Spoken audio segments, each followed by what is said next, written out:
real question, frankly, for SpaceX, whatever investors or whatever is, can they actually build half 10 gigawatts by the end of the year? And I think the thing is, for especially for these AI labs, they obviously have to make decisions on like what kind of risk am I ready to take? Like, I don't want to put my company bankrupt, so I have to plan for a certain amount of compute. And what all has happened, like time and time again, is he under forecasts.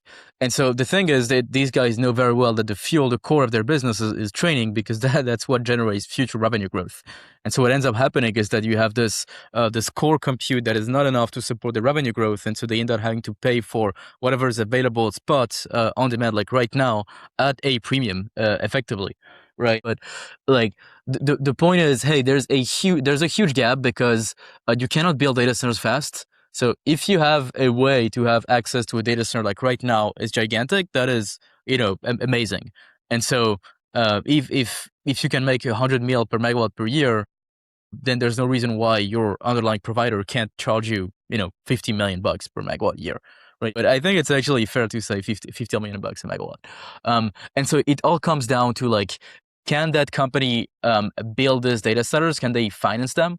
Financing being extremely important, because that is the core reason why we don't have enough data centers right now, is that the lead time is everyone in the industry, especially the non-hyperscalers, all the third parties, they need the capital upfront to then start making the orders to switchgear supplier, cooling suppliers, build the data centers. And so the data centers are only available generally 12 months from now, and much more commonly 18 months from now.